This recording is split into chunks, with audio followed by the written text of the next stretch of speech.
जय हिंद दोस्तों, कैसे हो आप सभी? आशा करता हूँ अच्छे होंगे, बहुत अच्छे से आप लोगों की तैयारी चल रही होगी। उम्मीद करता हूँ आप सभी मस्त होंगे, स्वस्थ होंगे और हँसते-हँसते, मुस्कुराते-मुस्कुराते आप अपनी तैयारी को भी कर रहे होंगे।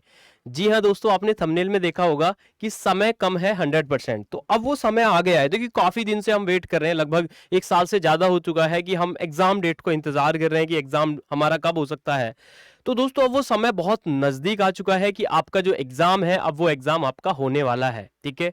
और दोस्तों इस ये जो वैकेंसी है रेडियो ऑपरेटर वाली, इसको आप काफ़ी दिन से इंतज़ार कर रहे थे, एग्ज़ाम डेट को लेकर आप परेशान थे। तो अब मैं आपको बता देता हूँ कि अब आपका ज़्यादा समय एग्ज़ाम में बिल्कुल नहीं बचा है।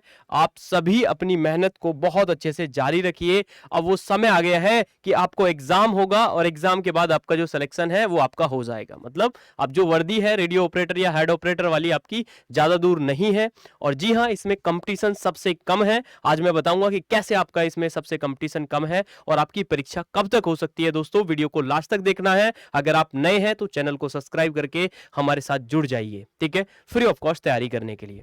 चलिए दोस्तों, तो रेडियो ऑपरेटर वाली वैकेंसी की हम बात कर लेते हैं। 3 प्रकार की ये वैकेंसी हैं। अगर इन वैकेंसी की बात करते हैं तो कई बार मैं आपको बता चुका हूं। सबसे पहले हेड ऑपरेटर है, जिसमें डिप्लोमा डिग्री होल्डर जो थे उन्होंने इसमें फॉर्म भरे थे। उसके बाद हम बात करते हैं असिस्टेंट ऑपरेटर, जो कि 12th पीसीएम से था, 1374 वैकेंसी है।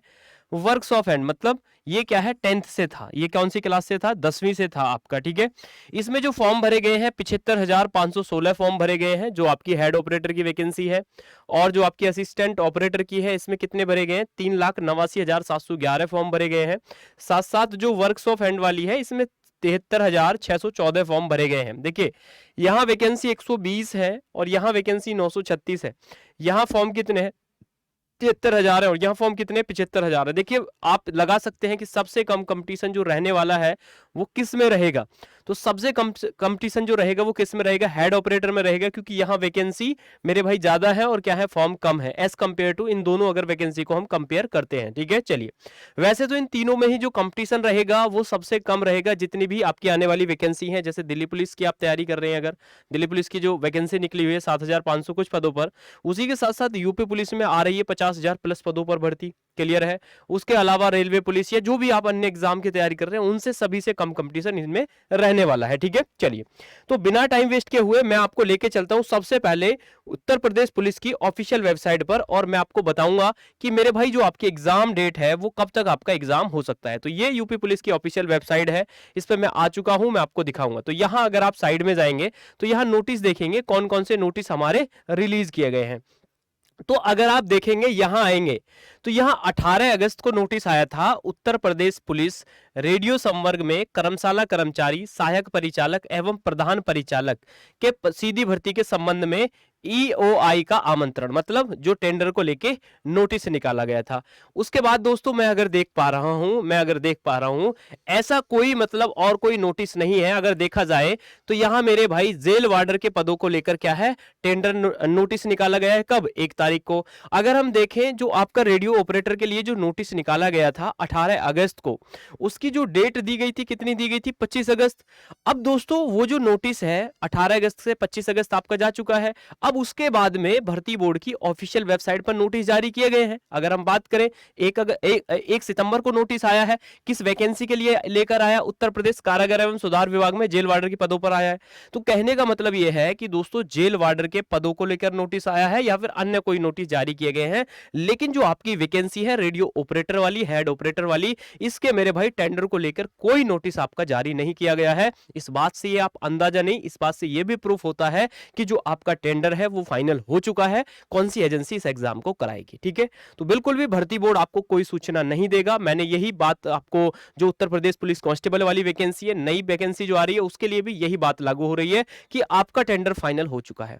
तो जितने भी स्टूडेंट रेडियो ऑपरेटर या हेड ऑपरेटर की जो एग्जाम डेट का इंतजार कर रहे हैं, तो अब आपको सीधा सीधा क्या देखने के लिए मिलेगा? एग्जाम डेट देखने के लिए मिलेगी। और एग्जाम डेट ऐसा भी हो सकता है कि एग्जाम से आपकी 15 से 20 दिन पहले भी आपको एग्जाम डेट देखने के लिए मिल जाए, क्योंकि पूरी कंप्लीट तैयारियां हो चुकी हैं और ये जो वैकेंसी है रेडियो ऑपरेटर, हेड ऑपरेटर की मेरे भाई, ये सबसे पहले कंप्लीट होंगी जितने भी उत्तर प्रदेश पुलिस में आने वाली वैकेंसी हैं। जैसे अभी 500 कुछ पदों पर क्या है कुशल खिलाड़ियों की वैकेंसी निकाली गई थी, इसके बाद आई थी, वो कंप्लीट हो चुकी है। तो दोस्तों आपकी जो वैकेंसी है, आपके भी ज्यादा पद नहीं है, 2400 कुछ पद हैं, तीनों वैकेंसी को ऐड करने के बाद, तो आपकी जो वैकेंसी है सबसे पहले कंप्लीट होगी और सबसे कम कंपटीशन भी रहने वाला है। तो ये जो समय है दोस्तों, ये आपका सिर्फ और सिर्फ तैयारी करने का है, मन लगाकर तैयारी करने का है। बिल्कुल जो आप इतने दिन से इंतजार कर रहे हैं ना भाई, थोड़ा समय और सही, बात को पॉजिटिव लेंगे, बिल्कुल मन लगाकर आप अपनी तैयारी करेंगे, रेगुलर प्रैक्टिस करनी है। चलिए दोस्तों, तो एग्जाम डेट आपकी बहुत जल्द जारी होगी, कब तक हो सकती है उस पर भी आऊंगा। कोई नोटिस नहीं जारी किया गया है, इसका मतलब जो आपका टेंडर है वो फाइनल हो चुका है। चलिए मैं आगे लेके चलता हूं आपको दूसरे पॉइंट पर। दूसरा पॉइंट क्या है, कंपटीशन सबसे कम कैसे? आप कहेंगे सर कैसे सबसे कम कंपटीशन है, तो मैं आपको बता देता हूं इसके पीछे कारण क्या है। इसके पीछे कारण क्या है सबसे कम कंपटीशन होने का? देखिए अगर मैं बात करूं, देखिए बहुत दिन से मैं, अगर 3-4 साल से मैं भाई टीचिंग कर रहा हूं, ऑनलाइन ऑफलाइन दोनों माध्यम से, ऐसे बहुत सारे स्टूडेंट हैं जो मुझसे जुड़े हुए हैं। अगर मैं बात करता हूं दोस्तों रेडियो ऑपरेटर की, रेडियो ऑपरेटर की मैं अगर बात करता हूं, तो रेडियो ऑपरेटर का ऐसे वो बहुत सारे स्टूडेंट थे जिन्होंने रेडियो विभाग वाला फॉर्म भरा था, जो आपके किस में सेलेक्ट हो गए हैं मेरे भाई, आपकी जो रेलवे वाली एनटीपीसी वाली जो वैकेंसी आई है, इसमें बहुत सारे ऐसे स्टूडेंट सेलेक्ट हुए हैं जिन्होंने रेडियो ऑपरेटर वाला फॉर्म भरा है। पहली बात। दूसरी बात ये कि मेरे भाई रेडियो ऑपरेटर में क्या है, रेडियो ऑपरेटर में क्या है मेरे भाई, जो स्टूडेंट बैठे हैं 12th पीसीएम वाले बैठे हैं, ठीक है, जैसे रेडियो ऑपरेटर में बात करें, तो यहां जो कंपटीशन रहेगा, साथ साथ मेरे भाई डिप्लोमा वाले हैं, साथ साथ डिप्लोमा वाले हैं, डिग्री वाले हैं, जो टेक्निकल स्टूडेंट है। अब जो टेक्निकल स्टूडेंट होता है, मुश्किल से मुश्किल मेरे भाई अगर देखा जाए तो 20% स्टूडेंट ऐसे होते हैं जो पुलिस विभाग की तैयारी करते हैं।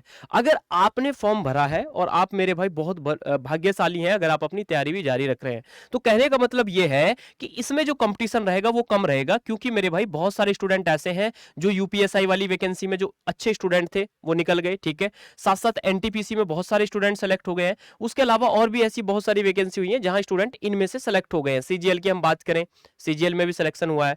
अब दोस्तों हम बात करते हैं मेरे भाई, अगर इसके अलावा रेडियो विभाग के अलावा अगर मैं अन्य वैकेंसी की बात करता हूं, जैसे उत्तर प्रदेश पुलिस कांस्टेबल की मैं बात करता हूं, उत्तर प्रदेश पुलिस कांस्टेबल की अगर मैं बात करता हूं, ये जो वैकेंसी आ रही है नहीं, इसमें बहुत जबरदस्त कंपटीशन रहेगा, ठीक है, क्योंकि इसमें ऐसे बहुत सारे स्टूडेंट होंगे। इसमें एक तो दूसरी बात यह है कि मेरे भाई सभी स्टूडेंट इस फॉर्म को भरेंगे, और आपकी जो वैकेंसी है इसमें सिर्फ कौन है, पीसीएम वाले हैं, टेक्निकल स्टूडेंट सभी बैठ रहे हैं।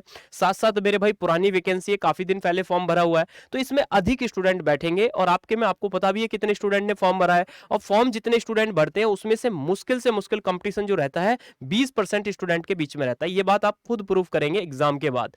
20% स्टूडेंट ऐसे हैं जिनके बीच में कंपटीशन रहने वाला है। कम से कम मैं बता रहा हूं आपको 30 से 40% स्टूडेंट तो ऐसे होंगे जो परीक्षा देने नहीं जाएंगे, 50 से 55% या 50 से 60, ऐसा भी हो सकता है कि 40 से 60 के बीच में ही स्टूडेंट क्या करें, परीक्षा देने जाएं। तो ठीक है, कंपटीशन इसमें कम रहेगा। अगर इसके अलावा हम यूपी पुलिस की बात करते हैं न्यू वैकेंसी की, चाहे हम दिल्ली पुलिस की बात करते हैं, चाहे आप यूपीएसआई की आने वाली वैकेंसी की बात करते हैं, चाहे हम बात करते हैं मेरे भाई आरपीएफ की, तो ये जितनी भी वैकेंसी आएंगी दोस्तों, इनमें कंपटीशन क्या रहेगा, ज्यादा रहेगा as compare to radio operator, ठीक है दोस्तों। और देखिए रेडियो ऑपरेटर की जो नौकरी है वो बिल्कुल, अगर हम बात करें तो मेरे भाई, अगर कांस्टेबल या फिर अगर वर्दी की नौकरी की हम बात करें तो बहुत ही अच्छी नौकरी है, ऑफिस का सारा कार्य होता है, तो आपका जो कंपटीशन है वो कम रहेगा। रेडियो विभाग वाली जो भर्ती है असिस्टेंट ऑपरेटर, हेड ऑपरेटर में, ये बात आप लिख कर ले सकते हैं। आप मेरे भाई दिल्ली पुलिस का भी फॉर्म भरेंगे, यूपी पुलिस का आने वाली वैकेंसी का फॉर्म भरेंगे, आपने रेडियो ऑपरेटर का फॉर्म भरा है, तो आप देख लेना कि किसमें कंपटीशन कम रहने वाला है। दोस्तों दूसरी बात इसमें यह भी है कि जो इसका एग्जाम होगा, देखिए काफी दिन बाद ये वैकेंसी हो रही है, बहुत समय के बाद ये वैकेंसी हो रही है, ठीक है, तो जो इसका एग्जाम होगा ना, बहुत सारे स्टूडेंट इसके एग्जाम को लेकर परेशान है कि सर बहुत ज्यादा कठिन होगा। बिल्कुल भी कठिन नहीं होगा। अभी यूपीएसआई की वैकेंसी हुई थी, उसमें भी कठिन एग्जाम नहीं था, तो कठिन कुछ नहीं होता है। जो आपको सिलेबस दिया गया है, आपको हिंदी है पढ़नी है, मैथ पढ़ना है, रीजनिंग पढ़ना है, और उसके बाद इसमें साइंस का वेटेज है, साइंस भी आपको पढ़नी है, करंट अफेयर जीके जीएस पढ़नी है। तो कहने का मतलब है एग्जाम को लेकर अभी से चिंतित ना हो। अगर कठिन होगा तो वो सबके लिए होगा, क्योंकि सिलेक्शन उसका होता है जिसका स्कोर ज्यादा होता है, तो आप बिल्कुल भी भ्रमित नहीं रहेंगे सर एग्जाम बहुत कठिन आएगा, तो वो सबके लिए ही आएगा। अब देखिए सभी स्टूडेंट जितने भी पढ़ रहे हैं वो ऐसे ही पढ़ रहे हैं जैसे आप पढ़ रहे हैं, ये तो है नहीं कि वो दूसरे ग्रह से आकर एग्जाम देंगे, कोई आउट ऑफ कंट्री से आएगा या यूपी के बाहर से आएंगे। भाई यूपी के बाहर से आ सकते हैं लेकिन सब आएंगे तो आप जैसे ही स्टूडेंट ना। अब ऐसे तो है नहीं कि कोई वहां मतलब वैज्ञानिक बैठेंगे आपके साथ, जैसे आप रहेंगे ऐसे और स्टूडेंट रहेंगे। तो कहने का मतलब ये है कंपटीशन या पेपर का डिफिकल्टी स्तर आप लोग तय करेंगे। तो अभी से इस चीज को चिंता बिल्कुल ना करें कि सर पेपर बहुत कठिन आएगा, कैसे पेपर होगा। मैं आपको बता रहा हूं ये आपका सिलेबस है, अगर आप इसे पढ़ते रहेंगे। आपको हिंदी पढ़नी है, जबरदस्त तरीके से हिंदी पढ़ते रहिए। वर्णमाला सबको आती है, रचंद अलंकार वर्णमाला सभी को आती है, लेकिन मेरे भाई व्याकरण के अलावा भी आपको साहित्य हिंदी पढ़नी है। वहां से उन चीजों को पढ़ना ज्यादा जहां से आप क्या करते हैं क्वेश्चन गलत करते हैं। तो 100 नंबर की आपसे हिंदी पूछी जाएगी। अभी नंबर ऑफ क्वेश्चंस का इन्होंने नहीं बताया कितने क्वेश्चन पूछे जाएंगे। तो 100 नंबर की आपकी हिंदी है, 100 नंबर की हिंदी को आप बार बार रिवीजन करिए। देखिए रीजनिंग 100 मार्क्स की पूछी जाएगी, तो रीजनिंग में आप सभी को पता है कि क्वेश्चन कहां से गलत होते हैं, सीरीज के गलत होते हैं, मिसिंग नंबर के गलत होते हैं, ठीक है। तो या फिर आपके कोडिंग डिकोडिंग के क्वेश्चन आप गलत करते हैं, काउंटिंग ऑफ फिगर के क्वेश्चन गलत करते हैं। जिन टॉपिक्स के क्वेश्चन आपके गलत हो रहे हैं उन पर बार बार रिवीजन करिए, उनकी ज्यादा से ज्यादा प्रैक्टिस करिए, ठीक है। चलिए, तो मैथ्स आपका 100 नंबर रहेगा, 100 नंबर का मैथ्स रहेगा, इनकी रेगुलर प्रैक्टिस करिए। और यहाँ अलग से मेरे भाई साइंस आपसे पूछी जा रही है, मतलब जिसे आप फिजिक्स में सबसे ज्यादा क्वेश्चंस आपको देखने के लिए मिलेंगे। तो आप साइंस आप बहुत अच्छे से एनसीईआरटी से पढ़ते रहिए। तो ऐसा ना हो कि कोई चूक हो जाए आपसे कि आप एग्जाम देने जा रहे हैं और एग्जाम में सिलेक्शन ही ना हो पाए, आपकी एग्जाम डेट भी आ जाए और रिजल्ट भी आ जाए, तो फिर आपको कहीं ना कहीं पछतावा रहेगा। तो मैं अभी आपको बार बार यही वीडियो में यही बात बताता हूं कि दोस्तों आप अपनी तैयारी में लगे रहिए। अगर आपने इस फॉर्म को भरा है तो आप बहुत भाग्यशाली हैं, आपके पास बहुत अच्छा मौका है कि आप यूपी पुलिस कांस्टेबल और दिल्ली पुलिस कांस्टेबल की जो वैकेंसी आई है उनसे पहले आपको वर्दी मिल जाएगी। ये मैं इस बात की पूरी प्रॉमिस आपसे करता हूं, क्योंकि पहले वैकेंसी कंप्लीट होगी यूपी पुलिस यूपी में, तब उसके बाद आपकी कांस्टेबल वाली कंप्लीट होगी। क्लियर है। तो इसकी जो एग्जाम डेट है दोस्तों, एग्जाम डेट को लेकर आप पूछ रहे होंगे सर एग्जाम डेट तो आपने बताई नहीं है। एग्जाम डेट को मैं बता देता हूं कि ऐसा भी हो सकता है कि 15 से 20 दिन पहले आपको एग्जाम डेट देखने के लिए मिले। ऐसा भी हो सकता है कि 15 से 20 दिन पहले आपको अपनी एग्जाम डेट देखने के लिए मिले। तो आप अपनी तैयारी में लगे रहिए बहुत जबरदस्त तरीके से, ठीक है। तो मैं आपको बता देता हूं अभी मेरे भाई, आप मान के चलिए कि जो आपका जो एग्जाम है वो दिसंबर से पहले हो जाएगा, ठीक है।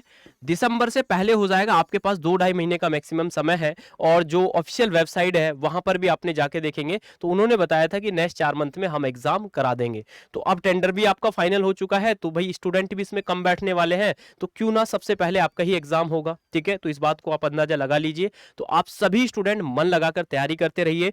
छोटी सी अपडेट थी कि जो आपका टेंडर है वो फाइनल हो चुका है, अब आपको जल्द एग्जाम डेट देखने के लिए मिलेगी। और जब भी टेंडर फाइनल हो जाता है तो भर्ती बोर्ड आपको नहीं बताता है कि कौन सी कंपनी आपकी कराने वाली है, ठीक है दोस्तों।